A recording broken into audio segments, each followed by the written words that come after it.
இன்றைக்கி நம்ம என்ன டாபிக் பார்க்க போகிறோம்னு பார்த்தீங்க அப்படின்னா ஆப்ரேட்டிங் சிஸ்டமில் வந்து ரவுண்ட் ராப்பிங் ஷெடியூலிங் அப்படின்னா என்னென்னு தான் பார்க்க போகிறோம். இந்த ஷெடியூலிங் பார்த்திங்க அப்படின்னா ப்ரீஎம்ப்டிவ் வெர்ஷனில் தான் வரும். இப்போ நம்ம வந்து இந்த ஷெடியூலிங்க்கு வந்து டைம் குவாண்டம் வந்து 4ன்னு சொல்லி செட் பண்ணியிருக்கோம்.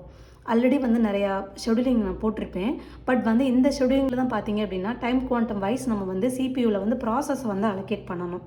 இதுதான் ஃபஸ்ட்டு ஸ்டெப்பு. ஆனால் நம்ம நிறைய பேர் என்ன தப்பு பண்ணுறோன்னு பார்த்தீங்க அப்படின்னா, அதாவது அரைவல் டைம் இருக்கு இல்லையா, இதை வச்சு நம்ம டைம் குவாண்டம் செட் பண்ணி அப்படியே நம்ம வந்து ப்ராசஸை எழுதிடுறோம். ஸோ அந்த மாதிரி நம்ம வந்து எழுதக்கூடாது. அது ப்ராப்பரான ஸ்டெப் கிடையாது. நம்ம என்ன பண்ண போகிறோம் அப்படின்னா, ரெடி கியூவில் வந்து நம்ம ப்ராசஸ் எல்லாத்தையும் நம்ம அலோகேட் பண்ணிவிட்டு அது வைஸ் தான் நம்ம என்ன பண்ண போகிறோம், கேன் ஷார்ட்டில் வந்து நம்ம ஆட் பண்ணணும். இப்போ போடக்கூடிய இந்த ஃபார்மேட்டில் போட்டால் மட்டும்தான் அந்த ரவுண்ட் ராப்பிங் ஷெடியூல் வந்து ப்ராப்பராக வரும். அது வாங்க எப்படின்றத நான் ரொம்ப ஈஸியான ஸ்டெப்பில் சொல்லிக் கொடுக்குறேன். எப்போவுமே வந்து பார்த்திங்க அப்படின்னா ப்ராசஸ் வந்து அரைவல் டைம் வந்து 0ல் இருக்கக்கூடியதை நம்ம வந்து எடுத்து நம்ம வந்து அலோகேட் பண்ணணும். சரியா? அப்போ ரெடி கியூவில் என்ன இருக்குன்னு பார்த்தீங்க அப்படின்னா எந்த ப்ராசஸுமே இல்லை. ஃபஸ்ட் நம்ம வந்து இந்த 0 அரைவல் டைமில் இருக்கக்கூடிய இந்த ப்ராசஸ் தான் ஸ்டார்டிங்கில் நம்ம எடுக்கணும். அப்போ நம்ம ரெடி கியூவில் என்ன பண்ண போகிறோம்னு பார்த்தீங்க அப்படின்னா இந்த P2 ப்ராசஸ் தான் எடுக்க போகிறோம். ஏன் அப்படின்னா அரைவல் டைம் அங்கே தான் 0ன்னு கொடுத்துருக்காங்க. ஸோ நம்ம என்ன பண்ண போகிறோம், P2 அப்படிங்கிற ப்ராசஸ் வந்து நம்ம ஃபஸ்ட்டு நம்ம அரைவல் டைமில் ஏற்றுறோம். அப்போ கேன் ஷார்ட்டில் என்ன வரும், இந்த ஃபஸ்ட்டு ப்ராசஸ் வந்து என்னது B2 வந்து இறக்குறோம். ஏன்னா இதுதான் வந்து அரைவல் டைம் 0ன்னு கொடுத்துருக்கு. ஏற்றியாச்சா? ஓகே. 0 செகண்டில் நம்ம வந்து ப்ராசஸ் வந்து ஸ்டார்ட் ஆகுது, சிபியூவில் அலோகேட் ஆகுது. எத்தனை மில்லி செகண்ட் எடுக்கணும், 4 மில்லி செகண்ட் எடுக்கணும். அதுக்கு தான் இந்த டைம் குவாண்டம் கொடுத்துருக்காங்க. அப்போ இந்த B2வில் இருக்கக்கூடிய இந்த ப்ராசஸில் இருக்கக்கூடிய ஃபர்ஸ்ட் டைம் எவ்வளோ இருக்குது, ஆல்ரெடி 7 இருக்குது. இதில் நம்ம 4 எடுத்துட்டோம் அப்படின்னா ரிமைனிங் நமக்கு எவ்வளோ வரும்னு பார்த்தீங்க அப்படின்னா 3 இருக்கும். அப்போ அந்த 4ஐ வந்து இங்கே என்ன பண்ணிடணும், இந்த B2வில் வந்து நம்ம ஆட் பண்ணிடணும். புரிஞ்சா? இப்போ வந்து என்ன பண்ணியிருக்கோம், 0லேருந்து 4 மில்லி செகண்ட் வரை இந்த P2 அப்படிங்கிற இந்த ப்ராசஸ் வந்து சிபியூவில் அலோகேட் ஆகிருக்கு. ஓகே. அப்போ நம்ம என்ன பண்ண போகிறோம், இதுக்கப்புறம் தான் நம்ம மைனூட்டாக கவனிக்கணும். இந்த 0 to 4 இருக்கக்கூடிய இந்த மில்லி செகண்டில் ஏதாவது ப்ராசஸ் உள்ளே வருதான்னு செக் பண்ணணும். புரியுதா? ஓகே. 0 to 4ல் ஏதாவது ப்ராசஸ் வருதான்னு பாருங்கள். 1 வருது, 2 வருது. 2 ப்ராசஸ் இருக்குது. என்னென்ன ப்ராசஸ், P3யும் P1ம் இருக்குது. அப்போ அதை என்ன பண்ணணும், ரெடி கியூவில் வந்து ஏற்றணும். B3 B1. எதுக்கு P3 P1 ஏற்றுறோம், P1 P3 ஏற்றலாம்ல. எதுக்கு இப்படி ஏற்றுறோம் அப்படின்னா, ஏன்னா அரைவல் டைம் 0க்கு அப்புறம் 1 தான் இருக்குது. அதனால் P3யை ஃபஸ்ட்டும் அரைவல் டைம் 2 இருக்கக்கூடிய B1 செகண்டும் நம்ம வந்து ஏற்றிட்டோம். புரிஞ்சா? ரெடி கியூவில் இந்த மாதிரி ஏற்றணும். இப்போது இதுக்கப்புறம் நம்ம என்ன பண்ணணும் அப்படின்னா, B2வில் ஃபஸ்ட் நம்ம இறக்கணும் இல்லையா சிபியூவில். இப்போ 4 மில்லி செகண்ட் வரை இது எக்ஸிக்யூட் ஆகிருச்சு. ரிமைனிங் நமக்கு 3 இருக்குது. அப்போ இந்த ப்ராசஸ் வந்து கம்ப்ளீட்டாக நமக்கு முடியலை, இன்னும் இருக்குது. அப்போ இதை அடிச்சுட்டு இதை வந்து என்ன பண்ணுறோன்னா ரெடி கியூவில் எண்டில் வந்து ஆட் பண்ணிடணும் B2வை.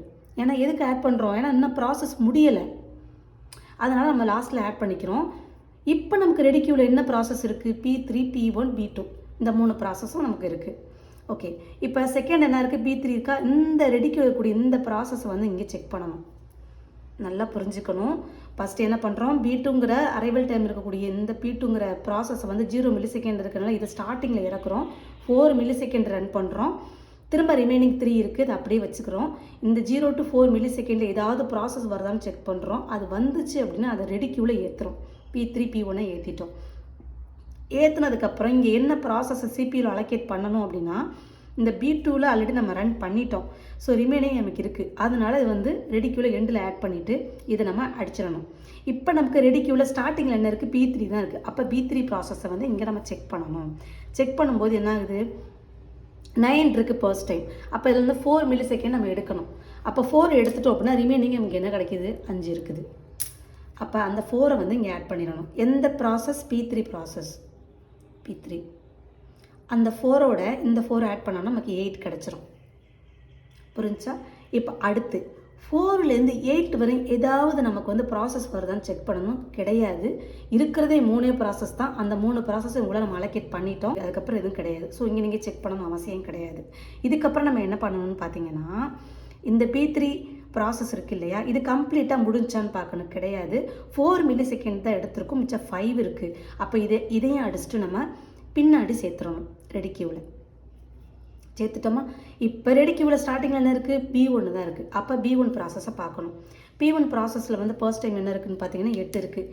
இதில் வந்து டைம் குவாண்டம் 4 எடுக்க சொல்லியிருக்காங்களா. 4 எடுத்துட்டோம்னா ரிமைனிங் நமக்கு என்ன இருக்குது, 4 இருக்குது. அப்போ எடுத்து அந்த 4 வந்து இந்த 8ஓட ஆட் பண்ணோம் அப்படின்னா நமக்கு என்ன கிடைக்கும்? 12 கிடைக்கும். எந்த ப்ராசஸுக்கு? P1க்கு. அப்போ P1 போட்டு என்ன பண்ணிடணும் பார்த்தீங்க அப்படின்னா நம்ம 12 அப்படின்னு சொல்லி நம்ம ஆட் பண்ணிடணும். ஆட் பண்ணியாச்சா? திரும்ப என்ன பண்ணுறோம்? இந்த ப்ராசஸும் கம்ப்ளீட்டாக முடிஞ்சிருச்சான்னு பார்க்கணும். P1 கிடையாது, நமக்கு இன்னும் 4 மில்லி செகண்ட் ரிமைனிங் இருக்குது. அப்போ இந்த P1ஐ அடிச்சுட்டு எண்டில் சேர்த்துருங்க. இப்போ ரெடிக்யூவில் என்ன ப்ராசஸ் இருக்குது? P2 இருக்குது. அப்போ P2க்கு இங்கே திரும்ப இங்கே வரணும். இங்கே நமக்கு ரிமைனிங் என்ன இருக்குது? 3 தான் இருக்குது. பட் நமக்கு டைம் குவாண்டம் 4 கொடுத்துருக்காங்க, பட் 3 தான் இருக்குது. பரவாயில்ல, இந்த 3ஐ வந்து நம்ம அப்படியே என்ன பண்ணுறோம்? சிபியூவில் அலோகேட் பண்ணுறோம். அலோகேட் பண்ணும்போது 12 3 நமக்கு என்ன கிடைக்குதுன்னு பார்த்தீங்கன்னா 15 கிடைக்குது. எந்த ப்ராசஸுக்கு? P2க்கு. அப்போ P2வை இங்கே அலோகேட் பண்ணிடணும். 15 முடிஞ்சு. இப்போ இது கம்ப்ளீட்டாக இந்த ப்ராசஸ் வந்து நமக்கு என்ன ஆயிடுச்சு? எக்ஸிக்யூட் ஆயிடுச்சு. இந்த B2 அப்படின்ற ப்ராசஸ் வந்து கம்ப்ளீட்டாக எக்ஸிக்யூட் ஆயிடுச்சு. எக்ஸிக்யூட் ஆயிடுச்சு அப்படின்னா இந்த ப்ராசஸ் வந்து ரெடிக்யூவில் ஆட் பண்ணணும் அவசியம் கிடையாது. ஏன்னா நமக்கு ரிமைனிங் எதுவும் கிடையாது. ஸோ இதை அடிச்சிருங்க. அடிச்சுட்டு இங்கே ஆட் பண்ணணும் அவசியம் கிடையாது. ஓகே, இப்போ நமக்கு ரெடிக்யூவில் என்ன ப்ராசஸ் இருக்குது? P3 P1 இருக்குது. இப்போ P3 நமக்கு என்ன கொடுத்துருக்காங்க? ஃபர்ஸ்ட் டைம் 5 இருக்குது. டைம் குவாண்டம் 4 ஆட் பண்ண சொல்லியிருக்காங்க. அப்போ 4 எடுத்துட்டோம்னா ரிமைனிங் என்ன இருக்குது? 1 இருக்குது. அப்போ அந்த 4ஐ வந்து இங்கே ஆட் பண்ணிடணும். என்ன ப்ராசஸ்? P3. அந்த 4ஓட 15 சேர்க்கும்போது நமக்கு என்ன கிடைக்கும்? 19 அப்படின்னு சொல்லி நமக்கு கிடைக்கும். கிடச்சிருச்சா?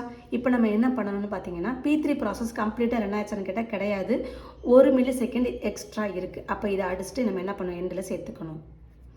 சேர்த்தாச்சு. இப்போ ரிமைனிங் நமக்கு என்னென்ன ப்ராசஸ் இருக்குது? P1 இருக்குது. P1 ப்ராசஸை பார்க்குறோம். நமக்கு வந்து ஃபர்ஸ்ட் டைம் என்ன கொடுத்துருக்காங்க? ரிமைனிங் 4 இருக்குது. Time point 4. ஸோ நம்ம அப்படியே இந்த 4 எடுத்துட்டோம் அப்படின்னா நமக்கு ரிமைனிங் 0 தான், எதுவும் கிடையாது. அப்போ நமக்கு இந்த P1 ப்ராசஸ் வந்து கேன்ஷாட்டில் ஆட் பண்ணுங்கள். அந்த 4ஐ வந்து இந்த 19ஓட நமக்கு சேர்க்கும்போது நமக்கு என்ன கிடைக்கிது? 23 கிடைக்கிது. சரியா? ஓகே, இப்போ இந்த P1 ப்ராசஸும் கம்ப்ளீட்டாக நமக்கு எக்ஸிக்யூட் ஆயிடுச்சு. ஸோ அதனால் இங்கே பின்னாடி ஆட் பண்ணணும் அவசியம் கிடையாது, அடிச்சிருங்க. இப்போ லாஸ்ட்டாக நமக்கு என்ன ப்ராசஸ் இருக்குதுன்னு பார்த்தீங்கன்னா P3 தான் இருக்குது. P3 ப்ராசஸ் பார்க்குறோம். இங்கே என்ன நமக்கு ஃபர்ஸ்ட் டைம்னா ரிமைனிங் 1 தான் இருக்குது. ஸோ அந்த 1 அப்படியே நம்ம இங்கே வந்து கேன்ஷாட்டில் ஆட் பண்ண வேண்டியதான். அப்போ நமக்கு இங்கே என்ன கிடைக்கிது? 23 + 1 நமக்கு என்ன கிடைக்கிது? 24. என்ன ப்ராசஸ்? P3 process 24. ஸோ இந்த மாதிரி தான் நம்ம என்ன பண்ணணும்னு பார்த்தா கேன்ஷாட் ஆட் பண்ணணும். இந்த P3யும் அடிச்சிருங்கன்னா இதுவும் கம்ப்ளீட் ஆயிடுச்சு. அதனால் இங்கே நம்ம அடிச்சிட வேண்டியதான். ஸோ இந்த மாதிரி தான் நம்ம வந்து கேன்ஷாட் ஆட் பண்ணணும் ரவுண்ட் ராப்பிங் ஷெட்யூலிங்கை பொறுத்த மட்டும். இங்கே டைம் குவாண்டம் 4 கொடுத்துருக்காங்க. ஸோ அதனால் ஒவ்வொரு ப்ராசஸ்லேயும் 4 ஃபர்ஸ்ட் டைம் எடுத்து நம்ம ஆட் பண்ணிகிட்டே வந்தோம்னா ஆன்சர் கரெக்டாக வந்துடும் நினச்சிங்கன்னா கண்டிப்பாக தப்பாக தான் நமக்கு கிடைக்கும். ஸோ நீங்கள் இந்த மாதிரி தான் நீங்கள் வந்து ரவுண்ட் ராப்பிங் ஷெட்யூலிங் வந்து நீங்கள் மேக் பண்ணணும்.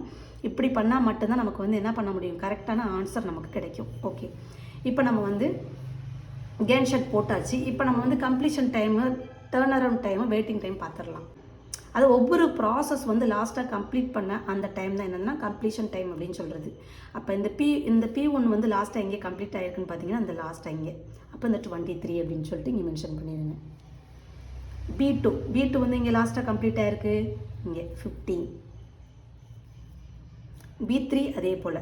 P3 வந்து 24 முடிஞ்சு. நெக்ஸ்ட்டு வந்து டர்ன் அரவுண்ட் டைம் வந்து பார்க்க போகிறோம். இதுக்கு ஃபார்முலா என்னென்னு பார்த்தீங்க அப்படின்னா completion time minus arrival time. இதுதான் பார்த்தீங்கன்னா இதுக்கான ஃபார்முலா. இப்போ கம்ப்ளீஷன் டைம் நமக்கு ஆல்ரெடி கிடச்சிருச்சு. அரைவல் டைம் என்ன? 2. அப்போ 23ல் 2 போயிடுச்சுன்னா என்ன நமக்கு என்ன கிடைக்கும்? 21. 15 - 0 15. 24 - 1 23. ஸோ நமக்கு டர்ன் அரவுண்ட் டைமும் கிடச்சிருச்சு. வெயிட்டிங் டைமுக்கான ஃபார்முலா என்னென்னு பார்த்தீங்க அப்படின்னா turn around time minus first time. இதுதான் வந்து என்னென்னு பார்த்தீங்கன்னா இதுக்கான ஃபார்முலா.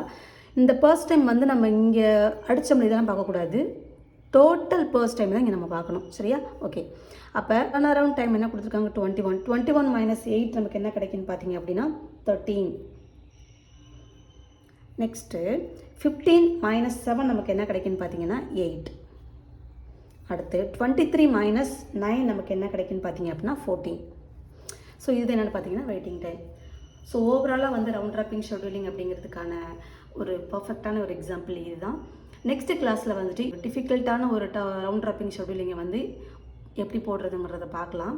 ஏன் அப்படி சொல்கிறேன்னு பார்த்தீங்க அப்படின்னா P2 P3 இந்த மாதிரி இருக்கக்கூடிய ப்ராசஸ் வந்து சேம் ஃபர்ஸ்ட் டைம் இருக்கும், இல்லை சேம் அரைவல் டைம் இருக்கும். அப்படி இருக்கிற பட்சத்தில் நம்ம வந்து எப்படி எடுத்து யூஸ் பண்ணணும் அப்படிங்கிறது வந்து நெக்ஸ்ட் கிளாஸில் நான் எப்படிங்கிறத சொல்கிறேன்.